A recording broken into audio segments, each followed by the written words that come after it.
Salut tout le monde, aujourd'hui on se retrouve pour un top 10 de mes mangas préférés. Ils sont tous là, mes mangas. Alors, numéro 1, on a les King's Game. Alors, King's Game normal. Est-ce que King's Game Extreme, c'est un peu la refonte de King's Game normal et King's Game Origin, il viendra plus tard. Deuxième, Death Note, forcément. S'il n'est pas en premier, il allait être en deuxième ou en troisième. Non, en deuxième, puisque le scénario à la fin est un peu bancal. Je veux dire, c'est justifié, mais ça aurait pu s'arrêter au décès. Troisième, Assassination Classroom. Scénario est bon, les personnages sont bons. Néanmoins, comme c'est une classe entière, on n'a pas le temps de s'attarder sur tous les personnages, donc il y en a peut-être un ou deux qui sont peut-être inutiles et c'est ça qui est dommage. Numéro 4. Remember. Alors Remember, je l'adore. Si vous aimez mes mangas d'horreur, si vous aimez vous faire flipper, vous allez adorer Remember. En plus, il y a une énigme à résoudre. Franchement,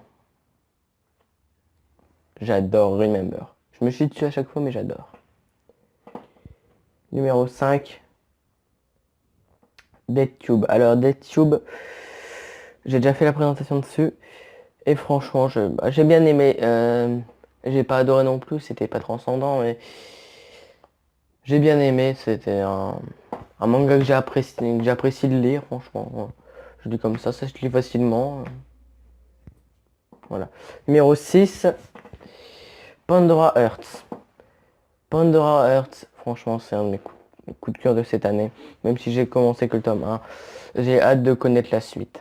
Puisque hâte de savoir ce que les Baskerville veulent à Oz. Puisque ton pire crime est ton existence. Bah oui, mais qui a fait? Numéro 7, Tokyo Ghoul. Alors Tokyo Ghoul, franchement, le premier tome j'ai accroché. Le deuxième, j'ai accroché. J'attends le troisième. Je l'ai pas encore procuré, mais franchement, j'ai hâte de voir à quoi va lui servir son masque, puisque il fait plus flipper qu'autre chose là. Donc, franchement, ouais. C'est un classique, mais j'adore. Numéro 8, Seraph of Nin. Alors, vous avez les 3 premiers tomes, mais j'ai lu que le premier pour l'instant. Alors, franchement, les personnages super. Le scénario super. Pour vous dire, je déteste tout ce qui est vampire et tout ça. Et là, j'ai super bien aimé. J'ai adoré. Voilà. Numéro 9. Platinum End. Platinum End. Alors, j'ai peur que ça ressemble un peu à Death Note. Vous voyez, ange, dieu, dieu de la mort, avec les pouvoirs de tuer, le pouvoir d'aimer, tout ça. J'ai peur que ça ressemble un peu à Death Note en plus. Un concours, à la fin il va soit y avoir le gentil, sa copine et le méchant. Mais bon, on peut s'attendre à tout comme c'est du haut bas. Et enfin numéro 10, King's Game Origin. Alors, il mérite sa place dans le top 5, mais je l'ai mis dans le dernier parce que c'est le plus long à lire dès que tous les King's Game. J'ai bien aimé, sauf que on s'y attend, franchement, on s'y attend. On s'attend à ce qui va se passer. On a le jeune, je ne sais plus comment il s'appelle. Kazunade, je crois. On a la méchante et on a Natsuko.